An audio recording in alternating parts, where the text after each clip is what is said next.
Sunod! Sunod! Kung nakikita mo lang ito, Fidel, simula pa lang ito. Yaya! Dito Socorro! Yaya! Yung kakahuyan susunog pati siya! Ha? Si Tito Socorro! Nasaan? Sinigurado ba ng mga tauhan na uling at abo na lang matitira sa kahuyan? Dito nakasalalay ang kabuhayan ng Santiago. May kinalaman ka ba doon sa sunod pa? Anong klaseng tanong yan, Warren? Alam kong gusto ninyong maging mahina ka makapangyarihan doon sa Punta de Santiago. Gusto ko pang humingi ng tawad sa anak ko. Ilalabas kita dito para makahingi ka ng tawad sa anak mo. Nakikita ang pangalan mo. Ang ganda naman. Thank you, thank you. Are you also an artist? I paint. Di ba, friends naman kayo? Yeah, I guess you can say that. Kayo ba? Oo.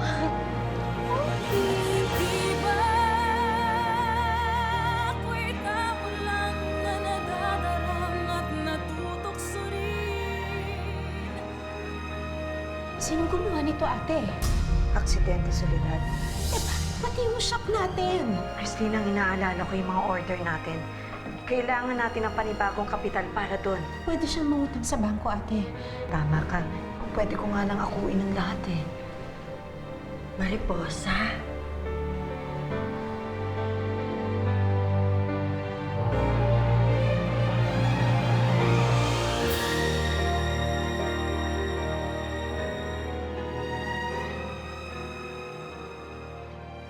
Mariposa! Mariposa! Si Mariposa! Ikaw nga yan! Morgan! Si Mariposa! Huwag na nilayin niyo siya sa akin! Mariposa! Ay, hindi! Parang may sahid ang utak niya. Si Mariposa! Sino ba yun?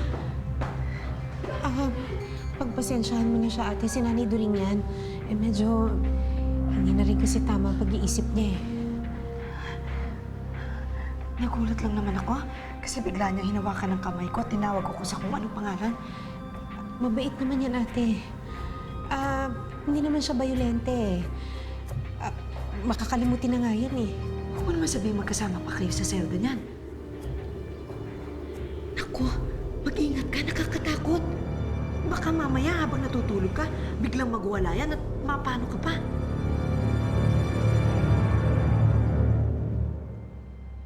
Meron kakahuyan dyan sa kabilang bayan. O pwedeng doon ka na lang bumili para doon sa mga order mo. May problema ba, Christina? Kulang kasi yung pera namin pamili ng materyales. Hindi ko kasi alam kung paano aabot eh. Meron naman akong pera kung gusto mo. Wag. Wag, nakakahiya naman. Hinihiram mo naman yung Christina, hindi mo na yung hiningi. Kakakilala pa lang natin para ipagkatiwala mo ang pera mo. Ano naman, Christina, wala yun. Pera lang yun. Ang importante, makatulong ako.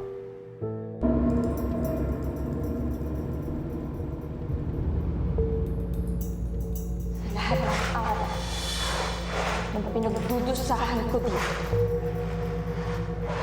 yun hindi nagtitigil ng araw ang pagkikagatik sa'yo, Fidel.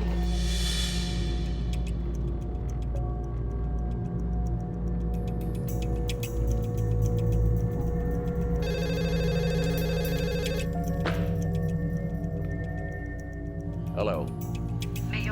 Kailangan ko ng tulong mo.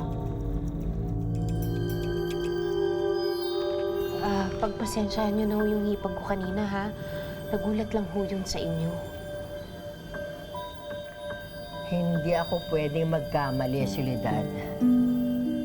Siya si Mariposa. Ano? Nanay During, Ang baka hipag naman... mo si... Yung Socorro, yan, bumalik na sa ulo ko yung Socorrong yan. Yung hipag mo si Socorro, yan yung kasamahan ko noon sa presinto. Kinatawag namin siyang Mariposa. Siya yung babaeng gustong-gustong gumanti sa pamilya niya.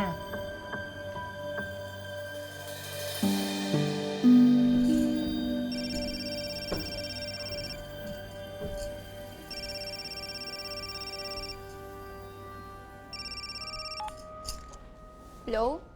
O, Iha, kumusta ka naman? Okay lang naman po kami dito, tita. Mabuti naman. May konting problema lang dito sa Punta de Santiago. Nasunog ang kahuyan at ang furniture shop. Maayos naman ang lahat. Kayang-kaya naman ni Christina eh. Tita, kailangan ko na po kasing umalis eh. May gagawin pa po kasi ako. Sige, Iya. Ay, siya nga pala.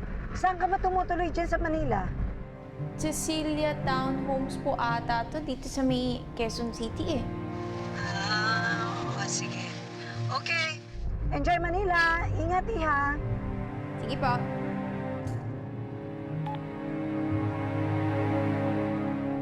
Nanay Doring, nagkakamali ka. Hindi ho pwedeng iisang tao yung kinukwento nyo sa akin na si Mariposa at si Ate Socorro. Gaano mo siya kakilala? Isa hong respetableng babae si Ate Socorro. Hindi ho maaaring siya yung naging presa. Isang respetable ka ring tao, hindi ba? Pero nakakulong ka. Nanay Doring. Hanapin mo yung tatong paru-paro sa batok niya. Tato? During, Bartolina ka. Nambastos ka ng bisita.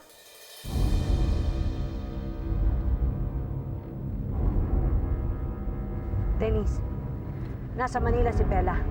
Gusto ko guluhin mo siya.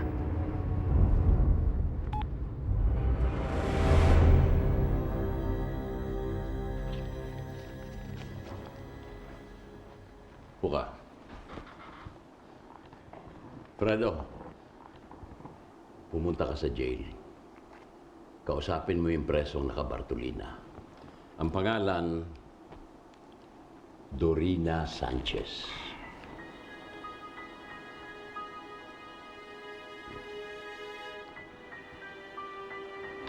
At ibigay mo itong sulat kay Warden Espikikay.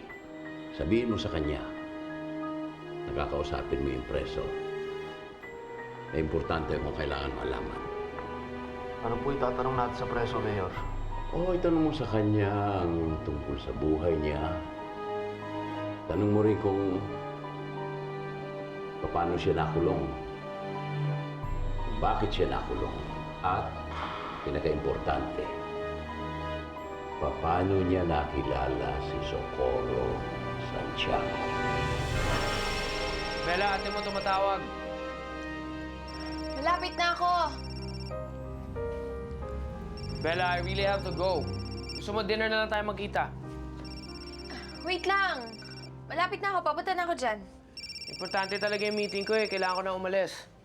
Eto na ako. Pasalubong ko sana to kay ate eh.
Tita, napakagwapo ng anak niyo si Warren. Matalino, mabait. Pero bakit wala siyang girlfriend? OMG!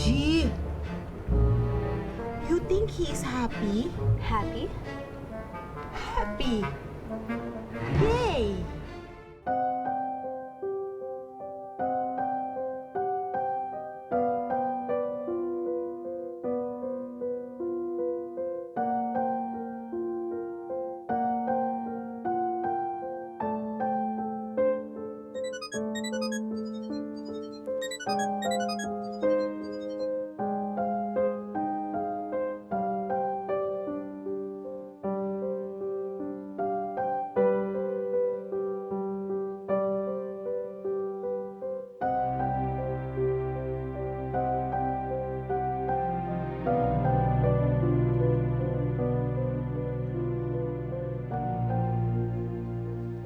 sa akin ka lang, Bella.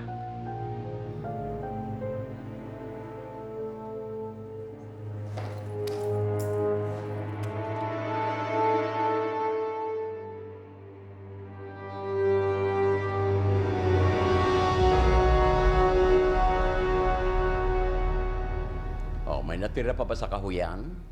May gustong tumulong kay Christina. Si Dr. Moran. May kaya ang pamilya ni Dr. Moran. Akong sasabihin niya na kaya niyang bayaran ang lahat na kakailanganan ni Christina, magagawa ito ni Dr. Moran. Hindi maaari! Uling ng kahuyan! Makakatisod pa ng ginto si Christina? Pwes, bakit hindi mo kausapin si Soledad? Siya ang pinakikinggan ni Christina. Kinausap ko na siya. Parehong matigas ang ulo nila ng anak niya. Kausapin mo ulit. Hindi ba magaling ka naman dyan? Para kang basag na plakang paulit-ulit. Kulitin mo hanggang sa makuha mo ang tamang sagot na gusto mo.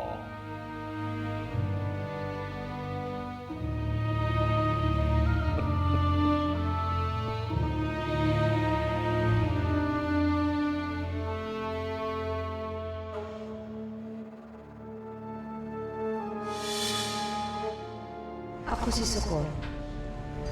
Patid niya nang galing sa Amerika. Bukas ang tahanan namin para sa'yo. May karapatang ka sa bahay na yun na isa ka rin sa Santiago. Walang nabago sa mansyon. Ganito pa rin ito nung umalis ako noon. Halos 3 dekada na nakakaraan.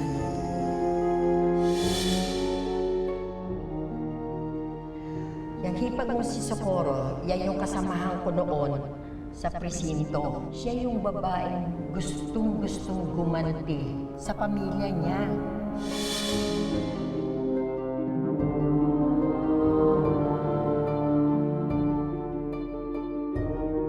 Ano yung pangalan ng naging kaibigan yung presa?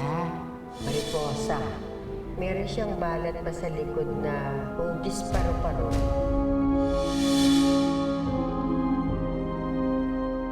Hanapin mo yung tato.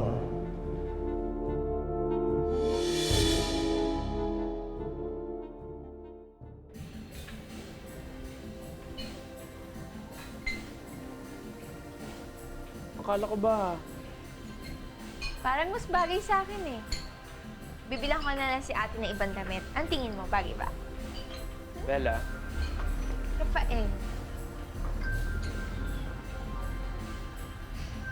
Natatakot ka ba sa akin? hindi naman.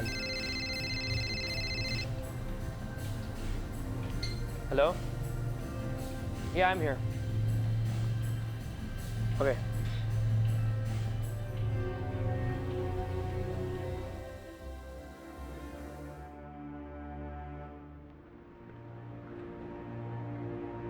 Bakit ka naririto?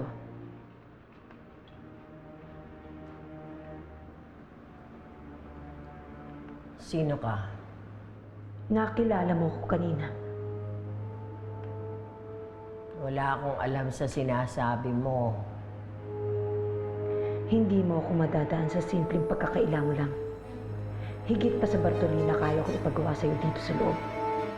Hindi kita kilala. Hindi kita kilala, sabi.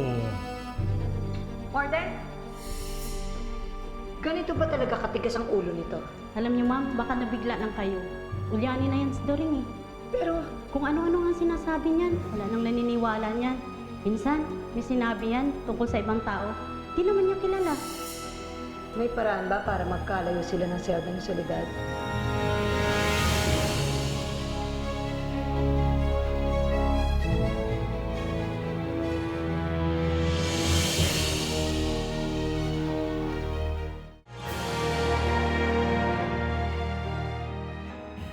So, do you like her new look? Yeah, but Wala nang but. Do you like it or not?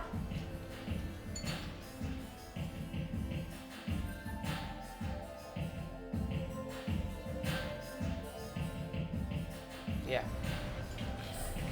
Waiter! kay ate?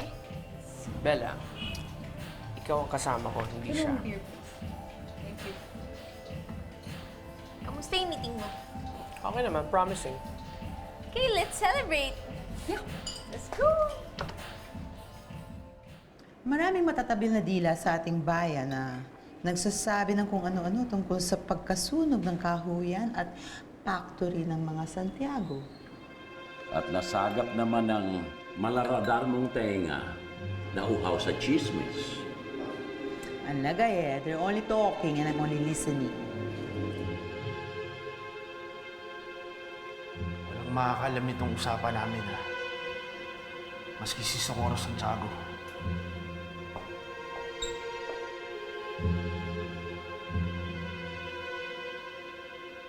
Paano mo nakilala si Socorro Santiago? Totoo bang namimiligro na ang negosyo ng mga Santiago dahil dito? Carlota, nasunugan sila. Natural lang na indahin ito ng bulsa nila. Maliban na lang kung may imprenta sila ng pera.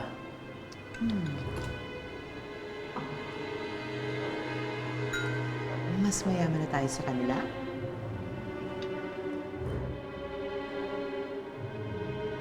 Yang matabil mong dila ang magpapahamak sa atin. Pag nakarating ito kay Socorro, baka isipin niya na may kagawan tayo sa pagkasunog. Bakit naman? Mukha bang tayo ang nagpasunog ng factory at kahoyan ng mga Santiago?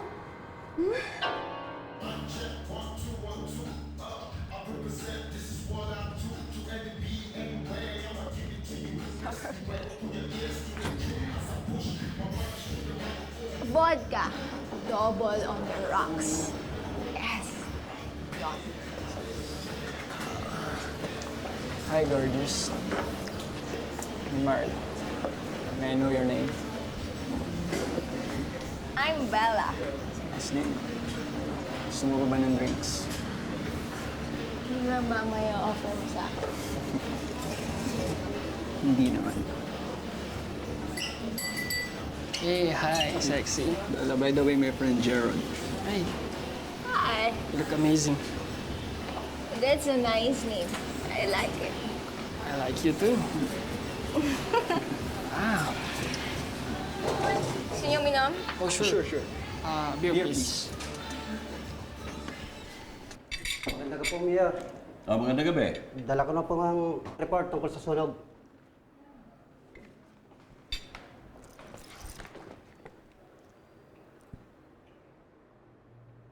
Arson ang initial findings? Arson? Sino siya? Kilala ba natin siya? Carlota. May suspect na ba? Wala pa po, Mayor. Pero tuloy-tuloy po yung investigasyon. Good. Give me an updated report. Opo, Mayor. Sige po. Sige.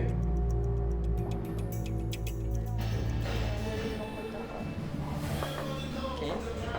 Can you spend the night with us? Of course. Toast. Okay. Excuse me. She's with me. Oh, Sige na. yes, I'm with him. Wait. What's your name again? Marlo. Marlo. And Jared. Let's go. Bukas aalis na tayo. masaya ako dito. Ano ba? Tapos ang trabaho ko dito. Alis na tayo. Ayoko umuwi sa Punta de Santiago. Bella, Ano? hinahanap ka na ni Christina. Sige na. Teka lang. Si ate ba naghahanap sa akin? O namimiss mo na ko siya? Bella, Ano? hindi ka na. Teka lang. Wait! I'll be back. Okay? Ito naman si Selo. Bye!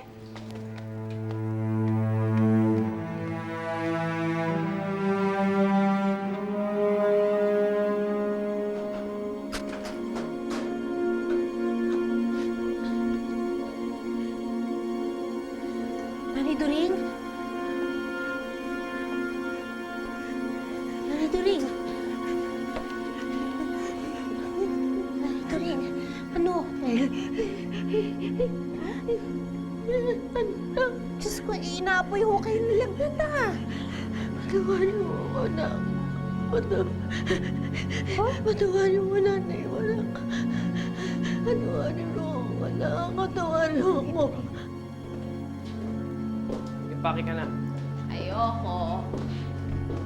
Kung gusto mo magtagal sa Manila, magpasabi ka sa inyo. Or tawagan mo sila. Alam mo, hindi naman ako sinasagot nun eh.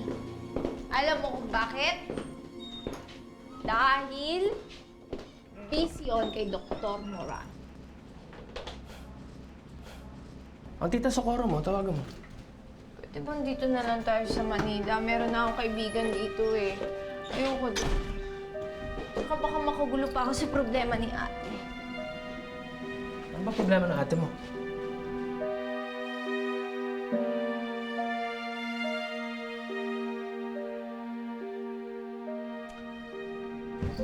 Kaso ni Mama. Ayaw mo sila damayan?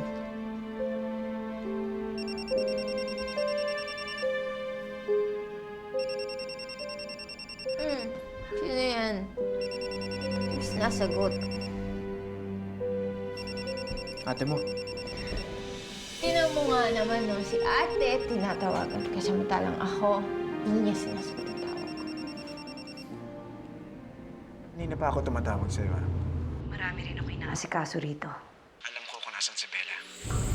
Kasama niya si Rafael.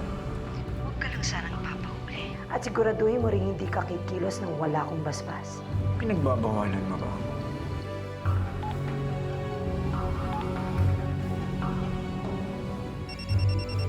Ako mausap. Hello? Hello, Bella. Bella, hindi pa ba kayo babalik? Kasi nagkasunog sa shop at saka sa plantation natin eh. Ate, pwede bang dito na lang muna kami sa Manila? Kasi meron kaming nakilalang art buyer. Eh, nagustuhan yung trabaho ni Rafael. Sige, pero baka pauwiin ka ni Mama. Walang problema kay Mama. Sabihin mo na lang kay Mama na ang saya-saya ako dito, na wala na yung mga karamdaman ko at napatawad ko na siya. Ganun ba? Sige, sabihin ko kay Mama. Salamat, ate. Wait mo talaga sa akin. Bye! Okay na. Kasi, tayo sa Manila. Hindi na tayo aalis. Yay!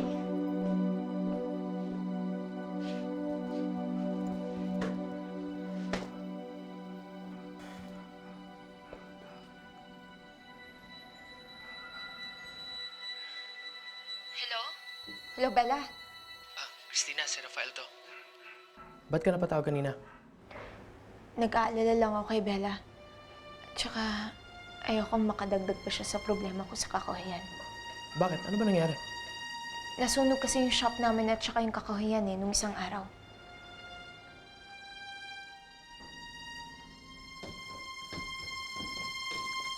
Bella, alis na tayo. Bakit? May nangyari ba? Alam mo naman, di ba? Nasunog ang kahuyan nyo. Pati yung furniture shop. Paano na naman? Tinawagan mo si ate? Kinausap mo siya? May problema ang ate. Bakit mo siya tinawagan? Kailangan ka ng ate mo. Alis na tayo. Mag-impake ka na. Babalik tayo sa Punta de Santiago.